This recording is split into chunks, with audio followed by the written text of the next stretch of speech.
आज हम बात करने वाले हैं भगवान गणेश जी के बारे में। वो जो हर मुश्किल को आसान बनाते हैं, वो जिनकी पूजा से हर काम में सफलता मिलती है। गणेश चतुर्थी का मौका आ रहा है, तो सोचा क्यों ना उनके जीवन की पूरी कहानी, उनके चमत्कारों और रहस्यों को आपके साथ शेयर करूं। ये वीडियो थोड़ी लंबी है, क्योंकि मैंने सब कुछ डिटेल में कवर किया है, उनके जन्म से लेकर विवाह तक, और वो सारी मिस्ट्रीज जो आपको हैरान कर देंगी। अगर आप 25 से 45 साल के हैं, तो आपने जिंदगी में कई उतार चढ़ाव देखे होंगे। कभी कभी लगता है ना कि कोई अदृश्य ताकत हमारी मदद कर रही है। क्या आपने कभी गणेश जी की कृपा महसूस की है? कमेंट में बताओ, हाँ या ना। चलिए शुरू करते हैं। सबसे पहले, गणेश चतुर्थी क्यों मनाई जाती है? दोस्तों, गणेश चतुर्थी भगवान गणेश के जन्मदिन का जश्न है। भाद्रपद महीने की शुक्ल पक्ष की चतुर्थी को यह त्योहार मनाया जाता है। पुराणों में कहा गया है कि इसी दिन माता पार्वती ने गणेश जी को बनाया था। लेकिन यह सिर्फ जन्मदिन नहीं है, ये एक संदेश है, नई शुरुआत का, बुद्धि और समृद्धि का। महाराष्ट्र में यह त्योहार सबसे ज्यादा धूमधाम से मनाया जाता है, जहां लोग 10 दिन तक गणेश जी की मूर्ति घर लाते हैं, पूजा करते हैं और फिर विसर्जन करते हैं। क्या आप जानते हैं यह त्योहार आजादी की लड़ाई में भी बड़ा रोल निभाया? लोकमान्य तिलक ने इसे बड़े स्तर पर मनाकर लोगों को एकजुट किया। अगर आपने कभी गणेश चतुर्थी मनाई है, तो कमेंट में शेयर करो, आपका फेवरेट मोदक कौन सा है? अब आते हैं अगले सवाल पर। गणेश जी की मूर्ति का विसर्जन हमेशा जल में ही क्यों किया जाता है? और इस दिन क्यों? दोस्तों, ये एक गहरा रहस्य है। पुराणों में बताया गया है कि गणेश जी का विसर्जन जीवन के चक्र को दर्शाता है, सृष्टि, पालन और संहार। मूर्ति मिट्टी की बनी होती है, जो पानी में घुलकर प्रकृति में वापस चली जाती है। एक पौराणिक कथा है महाभारत की। महर्षि वेद व्यास ने महाभारत लिखवाने के लिए गणेश जी को बुलाया। गणेश जी ने 10 दिन तक बिना रुके लिखा, लेकिन उनका शरीर गर्म हो गया। व्यास जी ने उन्हें मिट्टी का लेप लगाया, जो सूख गया। फिर गणेश जी को ठंडा करने के लिए जल में विसर्जित किया। तभी से यह परंपरा चली। यह चमत्कार जैसा है। विसर्जन से नई ऊर्जा आती है, पुरानी नेगेटिविटी जाती है। क्या आपको लगता है कि विसर्जन पर्यावरण के लिए अच्छा है? कमेंट में बताओ। अब एक मिस्ट्री वाला सवाल, क्या गणेश जी का कटा हुआ सिर धरती पर आज भी मौजूद है? दोस्तों, ये एक लोक कथा है। पुराणों में कहा गया है कि भगवान शिव ने क्रोध में गणेश जी का सिर काट दिया, फिर हाथी का सिर लगाया। लेकिन वो मूल सिर कहाँ गया? उत्तराखंड के पिथौरागढ़ में पाताल भुवनेश्वर गुफा है, जहां लोग मानते हैं कि वो सिर वहां गिरा था। ये गुफा 90 फीट गहरी है और अंदर चट्टानें ऐसी हैं जो सिर जैसी लगती हैं। लेकिन ये मिथ है, वैज्ञानिक तौर पर नहीं। गणेश जी का चमत्कार ये है कि वो हर रूप में मौजूद हैं, हमारे मन में, हमारे कामों में। क्या आप ऐसी किसी जगह गए हो जहां चमत्कार महसूस हुआ? शेयर करो। चलिए, गणेश जी का जन्म कैसे हुआ? यह कहानी बहुत प्यारी है। माता पार्वती स्नान करने जा रही थीं, लेकिन कोई द्वारपाल नहीं था। उन्होंने अपने शरीर के उपटन से एक बालक बनाया और उसे द्वार पर खड़ा किया। जब भगवान शिव आए, तो बालक ने रोक दिया।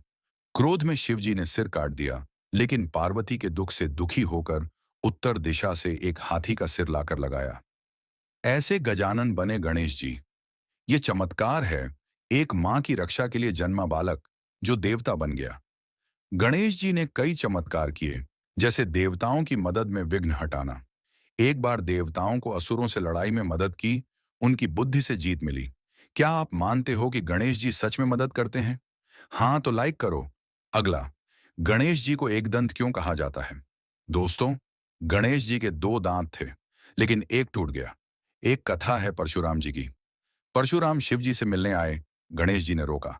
लड़ाई में परशुराम का फरसा गणेश जी के दांत पर लगा, टूट गया। गणेश जी ने उसे सहन किया, क्योंकि फरसा शिव जी का दिया था। दूसरी कथा, महाभारत लिखते समय कलम टूट गई, तो गणेश जी ने अपना दांत तोड़कर लिखा। यह रहस्य है उनकी समर्पण की शक्ति का। गणेश जी का चमत्कार, वो एक दांत से भी पूरे हैं। जैसे हमारी जिंदगी में कमी होने पर भी सफलता मिलती है। क्या आपने कभी ऐसा बलिदान किया? कमेंट में बताओ। अब, भगवान गणेश को विघ्नहर्ता क्यों कहा जाता है? विघ्न मतलब बाधा, हर्ता मतलब हटाने वाला। गणेश जी बाधाओं को दूर करते हैं। एक कथा है, देवताओं को असुरों से लड़ना था, लेकिन बाधाएं आ रही थीं। गणेश जी ने मदद की, सब कुछ सुलझा दिया। वो बुद्धि के देवता हैं, इसीलिए हर समस्या का समाधान देते हैं। चमत्कार। 1995 में दुनिया भर में गणेश मूर्तियां दूध पी रही थीं। लाखों लोगों ने देखा। वैज्ञानिक कहते हैं कैपिलरी एक्शन, लेकिन भक्तों के लिए चमत्कार। क्या आपने ऐसा कुछ देखा? बताओ, गणेश जी का विवाह किन के साथ हुआ? उनका क्या रहस्य है? दोस्तों, गणेश जी की दो पत्नियां हैं, रिद्धि और सिद्धि, जो ब्रह्मा जी की बेटियां हैं। रहस्य। तुलसी जी ने गणेश जी से विवाह मांगा, लेकिन गणेश जी ब्रह्मचारी रहना चाहते थे। तुलसी ने शाप दिया कि दो विवाह होंगे। फिर देवताओं की शादियां रुकने लगीं। गणेश जी ने चूहे से बाधा डाली। ब्रह्मा जी ने रिद्धि सिद्धि से विवाह करवाया। रहस्य। रिद्धि मतलब समृद्धि, सिद्धि मतलब सफलता। विवाह का मतलब जीवन में बैलेंस। गणेश जी ने भक्तों को सिखाया कि वैवाहिक जीवन भी शुभ है। क्या आपका विवाह गणेश जी की कृपा से हुआ? शेयर करो। गणेश जी के पुत्रों का क्या नाम है? आज भी उनके नाम इतने विशेष क्यों हैं? उनके दो बेटे हैं, शुभ और लाभ। शुभ मतलब शुभता, लाभ मतलब फायदा। रिद्धि से लाभ, सिद्धि से शुभ। विशेष क्योंकि हर दुकान पर लिखा होता है शुभ लाभ। ये चमत्कार है। गणेश जी की पूजा से शुभता और लाभ मिलता है। एक कथा में गणेश जी ने अपने बेटों को सिखाया कि सच्ची सफलता सेवा से आती है। आज भी लोग इन नामों से प्रेरणा लेते हैं। क्या आपके घर में शुभ लाभ लिखा है? कमेंट में फोटो शेयर करो। आखिर में, किसी भी शुभ कार्य को शुरू करने से पहले गणेश जी की पूजा क्यों की जाती है? दोस्तों, एक बार शिव जी ने गणेश और कार्तिकेय से कहा, जो पहले पृथ्वी का चक्कर लगाएगा वो प्रथम पूज्य होगा। कार्तिकेय मोर पर निकल पड़े, लेकिन गणेश जी ने माता पिता का चक्कर लगाया। कहा, आप ही मेरी दुनिया हो। शिव जी ने वरदान दिया, हर शुभ काम से पहले गणेश पूजा। ये रहस्य है उनकी बुद्धि का। चमत्कार। कितने लोग कहते हैं कि गणेश पूजा से काम बन जाते हैं।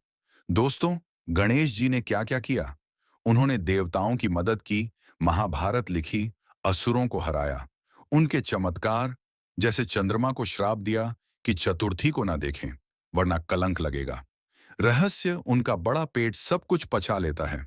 छोटी आंखें गहराई देखती हैं। वो कुंडलिनी शक्ति के प्रतीक हैं।